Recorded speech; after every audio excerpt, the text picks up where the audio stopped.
नमस्ते बच्चों। पिछले वीडियो में हमने स्थिर व परिवर्तनशील पूंजी खाता विधि का अध्ययन किया था।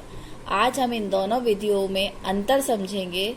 स्थिर पूंजी खाता विधि यानी फिक्स कैपिटल अकाउंट, इसमें हमने दो खाते बनाए थे, एक कैपिटल अकाउंट और एक करंट अकाउंट। फिक्स कैपिटल में दो अकाउंट बने थे, कैपिटल अकाउंट और करंट अकाउंट। और परिवर्तनशील पूंजी खाता विधि में केवल एक ही अकाउंट खोला जाता है जिसका नाम है कैपिटल अकाउंट। एक अंतर ये हो गया। क्या अंतर आया? फिक्स में कौन से खाते हैं? कैपिटल और करंट। और परिवर्तनशील में कौन सा खाता है? केवल एक कैपिटल अकाउंट। अगला अंतर है, स्थिर पूंजी खाता विधि में पूंजी खाते का शेष बैलेंस में परिवर्तन तभी होता है जबकि पूंजी में कोई कमी या वृद्धि की जा रही हो। कब चेंज होगा बैलेंस? या तो पूंजी हमारी बढ़ रही हो या हमारी पूंजी कम हो रही हो। जबकि परिवर्तनशील पूंजी खाता विधि में पूंजी खाते के शेष में परिवर्तन होता रहता है। आप दोनों अकाउंट बनाए, दोनों अकाउंट से आप समझ गए होंगे। फिक्स में अंतर जब भी चेंज होगा जब हमारे पूंजी या तो लाएंगे या पूंजी को ले जाएंगे, बढ़ाएंगे या कम करेंगे। जबकि परिवर्तनशील में खातों में परिवर्तन होता रहता है, शेष में परिवर्तन होता रहता है। अगला अंतर है, स्थिर पूंजी खाता विधि में सामान्यतः पूंजी खाते का शेष क्रेडिट ही होता है। ये प्रश्न पूछा जाता है, स्थिर पूंजी खाता विधि में शेष क्या होता है? तो सामान्यतः इसका शेष क्रेडिट ही होता है। लेकिन परिवर्तनशील पूंजी खाता विधि में पूंजी खाते का शेष डेबिट भी हो सकता है और क्रेडिट भी हो सकता है। नेक्स्ट अंतर जो है वो है, स्थिर पूंजी खाता विधि में फर्म व साझेदारों के मध्य होने वाले पूंजी के अतिरिक्त अन्य व्यवहारों का लेखा भी किया जाता है। देखिए, स्थिर पूंजी खाता विधि में फर्म व साझेदारों के मध्य होने वाले पूंजी के अतिरिक्त अन्य व्यवहारों का लेखा भी चालू खाते में किया जाता है, करंट अकाउंट।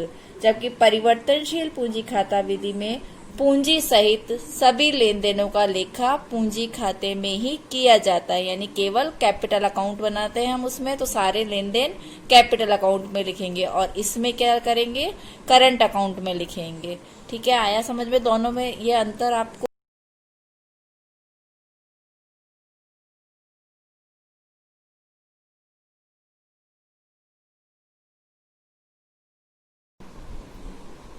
हाँ। अब हम करते हैं साझेदारों के मध्य लाभों का बंटवारा।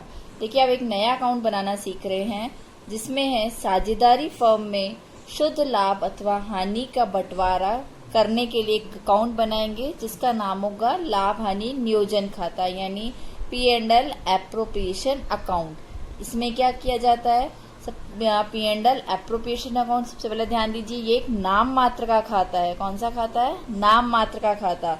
उसके क्रेडिट पक्ष में चालू वर्ष का शुद्ध लाभ और आहरण पर ब्याज यानी इंटरेस्ट ऑन ड्रॉइंग का लेखा करते हैं। क्रेडिट पक्ष में क्या लिखेंगे हम? शुद्ध लाभ, क्या बाय P&L नेट प्रॉफिट। और क्या लिखेंगे? Interest on drawing. और डेबिट पक्ष में चालू वर्ष की शुद्ध हानि लिखेंगे। देखो, लाभ होता है तो क्रेडिट पक्ष में और हानि होती है तो डेबिट पक्ष में लिखा जाएगा। साझेदारों की पूंजी पर ब्याज लिखेंगे, वेतन साझेदारों का, कमीशन, और यदि कोई संचय बनाया, रिजर्व बनाया हुआ है तो हम उसका लेखा करेंगे।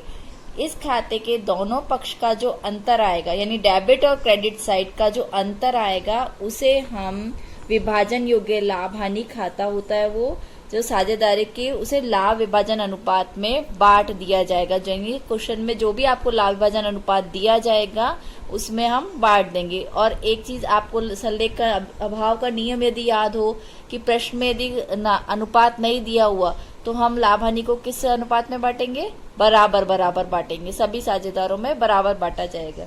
अब देखिए, आपके सामने profit and loss appropriation account का फॉर्मेट है। ठीक है, मैं ये फॉर्मेट समझा देती हूँ पहले। ये डेबिट साइड और ये है क्रेडिट साइड। सबसे पहले हम प्रॉफिट लिखेंगे, profit by P&L account, net profit for the year. जो भी प्रॉफिट होता है हमारा इस ईयर का, वो प्रॉफिट हम यहाँ पे अमाउंट के कॉलम में लिख देंगे। हो सकता है फर्म को लॉस हो तो या तो प्रॉफिट होगा या लॉस होगा। तो प्रॉफिट होता है तो क्रेडिट साइड में, और यदि लॉस होता है तो डेबिट साइड में। दोनों में से एक ही चीज क्वेश्चन में दी हुई होगी। प्रॉफिट है तो क्रेडिट साइड में और लॉस है तो डेबिट साइड में, ध्यान रखना है इसको। उसके बाद बाय क्रेडिट साइड में हम लिखेंगे bye interest on drawing.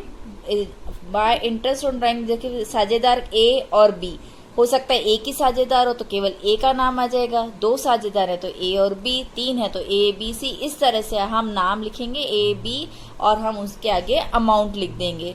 Bye interest on drawings ए ने इतना इंटरेस्ट किया, बी को इतना इंटरेस्ट मिला। उसके बाद हम लिखेंगे यहाँ टू इंटरेस्ट ऑन कैपिटल, कितना कैपिटल का इंटरेस्ट है। मान लीजिए ए ने 1 लाख रुपए लगाई और हम इंटरेस्ट ऑन कैपिटल 10% देते हैं तो 1 लाख का 10% 10,000 हम यहाँ लिखेंगे। उसी तरह से बी ने 2 लाख लगाए कैपिटल तो 2 लाख का 10% 20,000 हम यहाँ पे अमाउंट में लिख देंगे। ठीक है।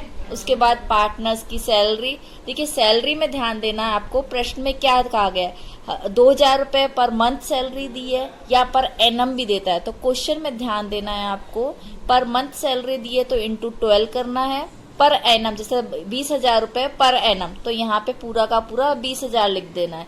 बच्चे क्या गलती करते हैं, 20,000 इंटू 12 कर देते हैं, तो पर एनम में ये नहीं करना है, पर मंथ में आपको ध्यान देना है कि क्वेश्चन में क्या कहा गया है। तो ये है पार्टनर सैलरी। उसके बाद है पार्टनर्स कमीशन, कमीशन कितना देना है, ए और बी को कितना कमीशन मिलना है तो उसका मेंशन करना है यहाँ पे। उसके बाद यदि कोई रिजर्व क्वेश्चन में बोला गया है टू रिजर्व अकाउंट, कोई रिजर्व बनाना है तो यहाँ पे हम टू रिजर्व करके इधर अमाउंट लिख देंगे। उसके बाद अब जो भी आता है डेबिट का टोटल और क्रेडिट का टोटल, जो भी टोटल बनता है उसका हम बैलेंस निकालेंगे और फिर शेयर ऑफ प्रॉफिट, यानी प्रॉफिट का कितना शेयर हमको देना है ए और बी में, कि जैसे 2:3 है तो 2:3 यानी 2:3 में हम यहाँ पे प्रॉफिट को बांट के लिख देंगे। जैसे प्रॉफिट बढ़ रहा है उसी तरह से यदि लॉस होता है तो लॉस को हम बांट करके यहाँ पर लिख देंगे और उसके बाद पूरे अमाउंट का टोटल लगा करके नीचे लिख दिया जाएगा। ठीक है, ये profit and loss appropriation account है। धन्यवाद।